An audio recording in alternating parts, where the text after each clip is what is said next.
Hello everyone and welcome back to another video. And today we're going to be taking a look at Ultimate Fighting Arena 2022. It is a France major that's happening this weekend. It's really stacked. We got a bunch of invaders, and let's just get right into the bracket. We have T taking the whole thing, Bloom Forever in 2nd seed, Glutiny in 3rd, Chag 4th, Siski, Hikaru in 5th, Big Boss and Jake in 7th.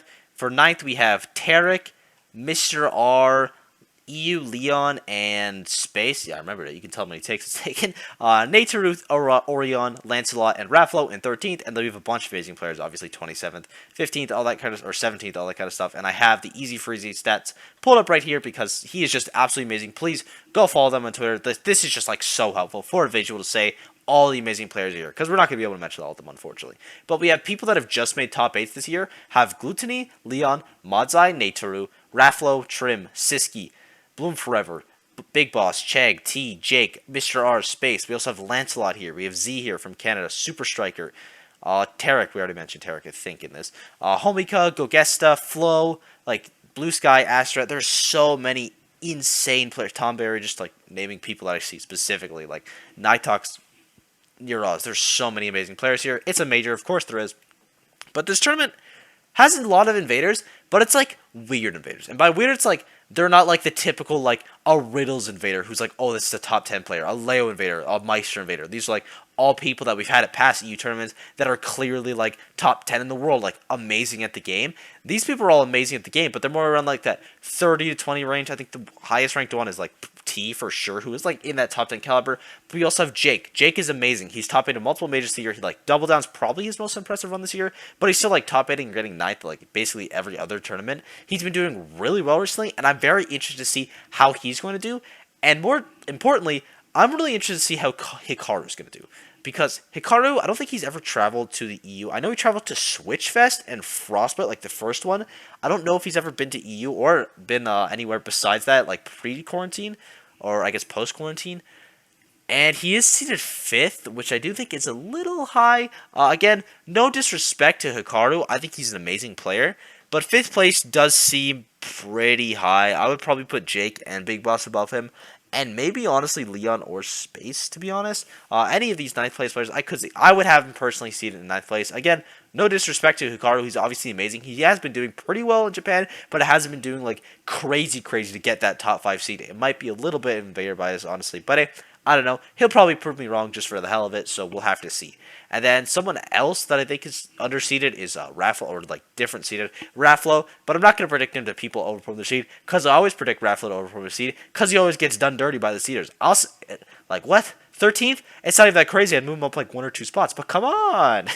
Stop my die so dirty. So, the biggest thing in this bracket, as well as like these invaders, Glutiny is 3rd. I started there for a second. I was in shock remembering. Glutiny's the 3rd seed, which is crazy. I don't know if Glutiny's ever been this low in an EU tournament, because he's been 2nd seed a couple times to Leo. I don't know if he's ever been so low to be 3rd. Maybe at Ultimate Wanted under like T and Shuton, but I'd probably still have him as the 1st, or in Zachary maybe. I imagine he'd still be the 1st seed there. Like it's crazy, but it's not unwarranted, right? It's not like they're super biased or something. T and Bloom Forever and Gluto were all at Leo to see. Gluto got last, Bloom got 5th, and T won the whole thing. VCA, Bloom won the thing over Gluto. It's like they have been doing better, not only in EU, but overall. Even though Gluto did overperform T at the Ludwig Invitational, which it was by like a couple, actually it was by a pretty decent amount because T didn't do great there.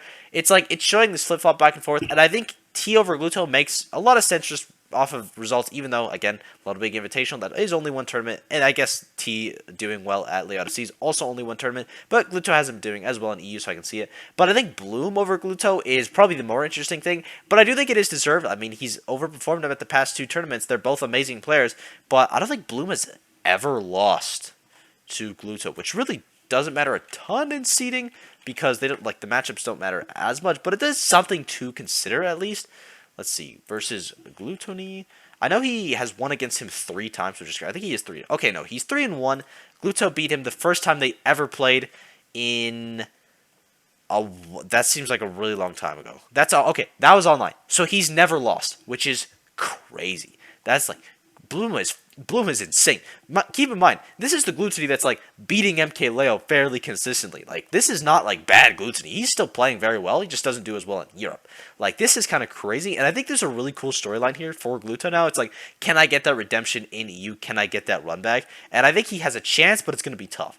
We also have Mexican invaders, and they always seem to do well. Like Colossal was literally a top 3 Mexico. It was like Chegg, Meister, and Leo. And we're going to see if Chegg can continue that run back, getting another good major here. And Big Boss as well. It feels like one of the invaders always does well in EU, and I wouldn't be surprised if it was either, Big Boss, Jake, Chegg, Hikaru, honestly. They all have a pretty good shot. And then Siski, I feel like, is like the last, like, traditional Europe in there, just like, he's just like a crazy player, like top 20 in the world, absolutely obscene. And he also has a shot to upset a lot of these players. He does have to play Gluto, though, which is tough, but who's he playing winners, actually? Because he might be able to upset it, unless it is Bloom, because I think Bloom does pretty well against Siski. He has to play Chegg. So Rafflo does beat Siski, but it does go a little bit back and forth. Rafflo did take last time. They are different players, obviously, but it does show like maybe a little bit shaky in the Paulo matchup. I'm not sure. That could go either way, honestly, and it's going to be interesting for sure. Another insane bracket, or insane match that I just saw at the corner of my eye. Bloom Forever, Natru. So, the history for this is Bloom Forever gets washed by Natru at Colossal. I'm pretty sure it's a 3-0. At VCA, Bloom Forever picks Pokemon Trainer the first 2 games, doesn't win them, and then he goes Mii Brawler and reverse 3-0s them, and then wins the tournament, and also uses the Mii Brawler against Abadongo, but that's not important for this. So now we have this. We have the Bloom Forever Mii Brawler, almost guaranteed, versus the Natru. Maybe he counterpicks, probably the Pichu, though, even though he did get reverse 3-0'd. It is going to be a hype set. This is, like, probably going to be one of the sets of the tournament. I pray to God it's on stream, because it might not be, but this is going to be amazing. I hope they both get there. It's going to be sick. And then we would get Bloom Forever Jake, and I think Bloom has played, like, I looked at this before, he played, like, 1 set versus Steve. I don't know how much he's played against Trope, maybe offline, because I think Trope is Spain? Yeah, Trope is Spain, and Bloom Forever is UK, so they probably haven't played that much. And then, Kata is France, so I don't know how much experience Bloom has against Jake, or against Steve, and Jake is, like, definitely a different caliber of Steve than Trope. I mean, Trope, actually, he's an amazing player, but again, I don't think they've really played that much, so it's going to be interesting to see. For sure, an upset could happen there, but yeah, it's gonna be interesting. Another thing as well, Mr. Odd Big Boss, I think that upset could happen just because Sheik Rob, but that's kind of like where I want to leave that. Just like if that happens, I would be super shocked. And also, please, another prayer. We gotta set it every time. Please, Mr. R, stick to Sheik. The Sheik is so good, man. People that I think are gonna overperform their seeds. Looking at it immediately, I think Trim does. Trim plays OG to lose. I think he beats Ogi. I said it OG and Ogi. It's one or the other. I'm pretty sure he beats Ogi, mainly because Mega Man Falcon shouldn't be losable. I say before I look if they have a record history and Ogi just like washes him, because that's definitely a possibility as well. I don't even know if they would have played before actually. Let's see here. All right, so Ogi, he is 3-16. Oh my God. So what I meant to say is he's not going to overperform his seed. That's crazy. That's bad. But it looks like he's using Joker only. Maybe they haven't played in a really long time. Hold on. This was last 3 weeks ago. Okay, so that's okay. So what I meant by Trim overperforming the seed, I actually meant Ogi was going to overperform his seed, is what I meant to say there. And Ogi has to play Space with Inkling. Oh, maybe Space is going to overperform his seed? Oh, he's going to play Siski. Oh, no. Oh, God. What a bad choice. So, it was a bit, by the way. I meant Niraz is going to overperform seed because he has to play Mezcal. And Mezcal plays Ridley. And Pikachu Ridley is not doable. Well, it is. But, like, come on. Like, he should win that. And then, if that, like, who's he going to lose from? He goes to lose from Jake. Pikachu Steve is so doable. Like, the way Esam played against Quandale, I think it was Shine, maybe? I forget what tournament. The tournament doesn't really matter. But it just shows, like, Pikachu should not destroy Steve, but does very well. Like, T-Tail is super annoying in that matchup. I think Neros could 100% make that upset. And then he goes into Space, which is doable as well. And then they would go to Bloom, which is harder, but Bayo Pika is definitely doable. But let's say he drops into losers like he's supposed to. I think he should upset Mezcal. Mr. R, Sheik Pikachu does seem actually fairly tough, and then Sheik Crom, like, Pikachu should destroy Calm as well, and then maybe, like, I don't know, he pulls out the Roy, but please, again, just stick to the, oh my God, stick to the Sheik, please, I beg of you. Sorry, my mic cut there. But as I was saying, Niraz is going to... Sorry, my mic cut there. But as I was saying, I think Niraz is going to overperform Racine, at least by a couple spots. And the next player I think is going to overperform Racine is going to be Trope. Mainly because he is thrown into Orion. And Orion does not have a good set record versus Steve. He has a 44% win rate, which is not great, honestly. It's actually pretty bad considering he has a 76% win rate most of the time. So he does struggle with that character. Maybe he's figured it out. But I think Orion, or rather Trope, could overperform their seed there. And then beating Leon as well this year. I should pull up Trope's stats. Because Trump has been doing very well recently. I feel like he hasn't had any crazy breakout runs, at least that I've seen. I might have missed one, though. I don't know if he's actually ever top 8'd a major, and this could be the one that he doesn't. So he got 25th at VCA, pretty good. 17th at Wanted is really good.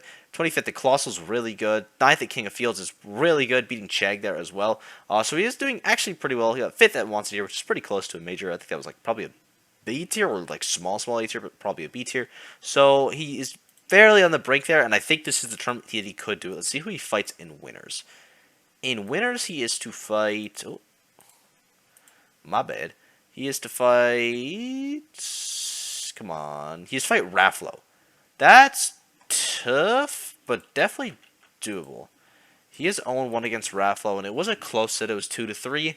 I think he can do it, and then if he were to win that, he would go into Chag, who he did beat. I mean, hey, he did beat Chag, actually, at the last time they played. Chag, again, different players, but still, he beat a Palutena player that was very good. So maybe he beats Rafflo into Chag, and then he goes into Siski, which is really hard, but again, not impossible. Like I think Trope can do all these matches, but let's say he does go into losers. I think he's a very good chance against Orion.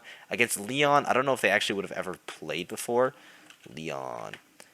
He is 0-2 against Leon. Unfortunately, they are both at locals, it looks like, or maybe Massilia. Oh, this is probably not a local, but this I think is a local. But regardless, though, the local or not, he still lost both matchups, or both times, so it's going to be tough. But by then, he's already overperformed the seed, so we don't even care. But I think if Orion, or rather, I keep saying Orion, if Trump is to overperform the seed by a lot, he's going to have to do it through winners, and I think he definitely can do it through winners. So those are my two people, Orion and Niraz. I think are going to overperform their seeds. People that I think could win the whole tournament that aren't the top 3, usually I say top 2, but like picking Gluto as one feels lame, is Mr. R. The Sheik is so good. We've mentioned it like 40 times in the video. Mr. R Sheik is incredible, and I have a ton of faith in it. Jake as well. Jake is very close to that level. I think both Steve players, they're like the most notable ones here, are going to do fairly well in this tournament. And then the final one is probably going to be Chag. It's Chag or Siski, but I'm not sure which one I want to pick. I mean, let's check not their head-to-head, but their records versus Gluto and T, because they're going to have to beat one of those players realistically. And I think Chag does okay against Gluto, if I remember. I don't know if they've actually ever played it. No, they have played, and Chag destroyed him at main stage. That was like crazy Chag, though. I don't know if that's replicable. And they might have played since then, and Chag might have lost. And then against T, I don't actually think T and Chag have ever played. They might have played at main stage as well. So he is 2-6. Okay, well, he has been losing to Glutiny a lot recently. But if we could see this again, which is maybe possible, that stuff was crazy. That's like, when I talk about like Goblin playing good, that was like Chag's move. That was like the best Chag I've ever seen by far. That's Jump Steady. Not who I want, but if Jump Steady was there, he would win. T. He is 0-1 against T. They played at Double Down, semifinals. It was best of 1, so that's probably not right. That's probably a side bracket. So I'm going to assume they've never played. And then looking at Siski, I know Siski has a losing record versus Glutiny, but I don't know if he has a winning record versus T or if they've even ever played. Let's see here. T, they have so he beat T at Ultimate. Oh shoot, he beat T at Wanted. Okay, that bodes really well for him. And Gluto, he is 3-12 against. Again, not super good. He did beat him at a more recent time though at Carabina, and maybe honestly, I will give it to Chag, rather Siski, because he does have that win over T. One win doesn't define the whole tournament, but you're probably going to run into Chag, or, geez, you're going to have to run into Glutiny or T realistically at some point, and I think Siski has a better chance against at least T, and honestly versus Gluto as well, because, again, Chag beat Glutiny at main stage, and one more time that I saw there. That main stage stuff was crazy, and if he can do that again, he is just going to win the whole tournament anyway, so, yeah. If he can do that, if Chag's on his sicko mode, he wins the whole tournament. Unlucky, I didn't predict him. I've got Mr. R, Jake, and Siski to win the whole tournament. I've got Niraz and Trope to overperform the seeds, and I thank you guys for watching. I hope you enjoyed. If there's anyone that you didn't like, you want to cover, or God, that you want me to cover down below, please let me know, because there's a ton of players I didn't even like mention. I didn't mention like Darkstalker, Ludo, who's like an invader, Pew. There's so many people here that are all amazing. But hey, we don't got time for every single player here, because then the video would be like an hour long, and it's probably already too long already. So yeah, I thank you guys for watching. I hope you enjoyed. Be sure to sub, all the yada yada, and I will see you all in the next video. Bye-bye.